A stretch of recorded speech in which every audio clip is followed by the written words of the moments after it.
It's fucked up. The whole world is fucked up right now. Like I never thought in my lifetime I'd see that like Jake Paul is the biggest boxer in the world and Mike Tyson is my favorite podcaster. You understand that? I didn't see that shit coming at all. These guys listen right here. Honestly, you guys are older, right? Yep. Yeah, like I didn't know in the 90s, you remember Mike Tyson in the 90s? He was fucking scary as shit. He was the first person on earth with a face tattoo, and he didn't give a shit. He would get on TV, he's like, I want to talk, I'm gonna eat his children. I'm like, what the fuck? Now I listen to Mike Tyson for guidance.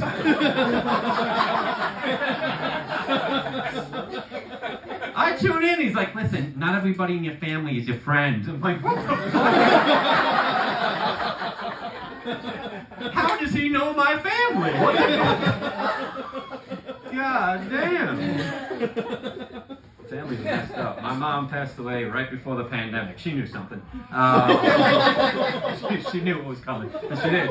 My mom passed away in December 2019, and we used to butt heads like a motherfucker. She hated the fact that I was doing this, so we used to butt heads all the time. And I did something last year I never thought I would do in my life. I paid to speak to a medium.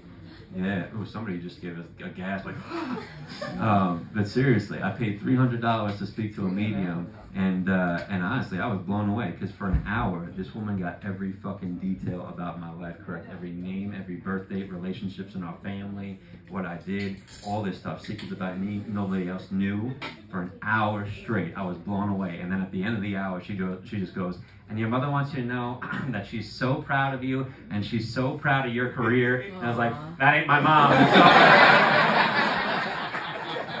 I don't know who you got back there, but I know you Googled her obituary, but that ain't my mom. You had me until the very end, and then you fucked it up right at the last minute.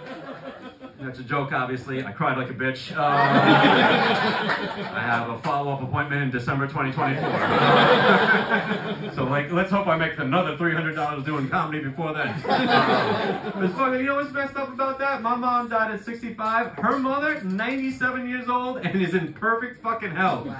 Crazy. Yeah, my dad is stuck with his mother-in-law 10 minutes away from him.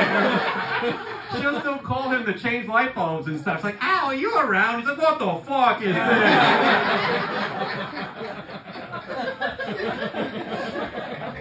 She's 97 and in perfect health. She still drives. She goes to mass every day, and I feel terrible because she's got no friends left at that age. All her friends in the 90s, gone. 80s, gone. Now she's out living her friends in their 70s, and I talk to my grandma every day, and I tell her the same thing every day. I'm like, listen, you got to stop running these people over. It's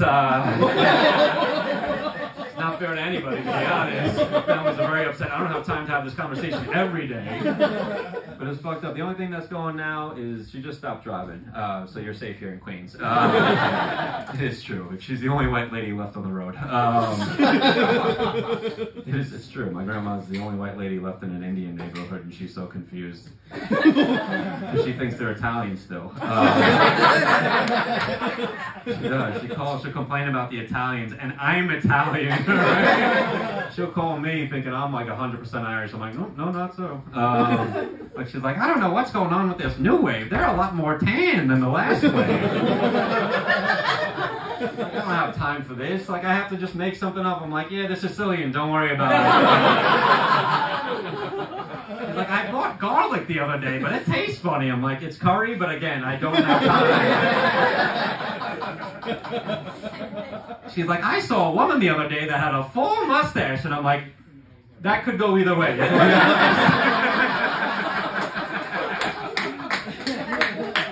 That's what you clap at, you sick motherfuckers. All right.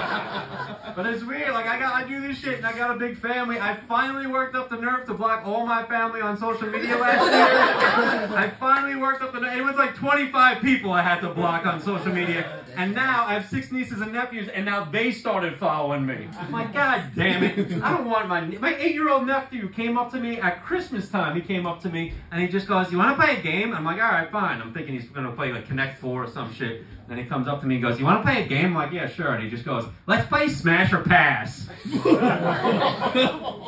Not enough people reacted to that. Right? For those of you that don't know, that's a game on TikTok where a celebrity's face pops up and you have to decide, would you or wouldn't you you within a second before the next face pops up. All right? And my 8-year-old nephew is like, you want to play Smash or Pass? I'm like, I have never wanted to do anything less in my life than play Smash or Pass with you. But he got confused. He thought that Pass meant you thought the person was pretty, so you would kiss them on the lips. Yeah, very sweet, very innocent. And then he thought that Smash meant you didn't like the person, so you would punch them in the mouth. And he had just seen the Barbie movie, and he comes up to me and goes, Smash or Pass? Margot Robbie.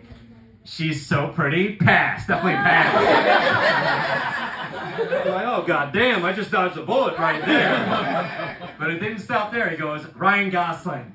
He's so annoying. Smash. Definitely smash. I was in the same room with him. I'd smash him all day. I'm like, but I can't make fun of him because I'm a millennial and I'm on TikTok and I like Gen Z. I like Gen Z, but they keep changing up the terms and they don't tell anybody anything. And I get confused on TikTok also. Like, I had no idea that ED no longer means ED. We all have a different idea in our head of what ED is right now, right? Like when I was growing up in the 90s, ED was erectile dysfunction. There was no debate about that. Everybody, okay.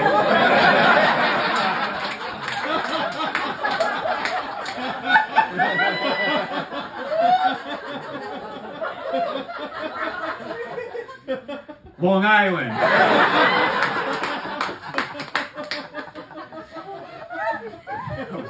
That was a weird moment. But that was what it was. ED was erectile dysfunction. Everybody knew that shit. Now, it's eating disorder.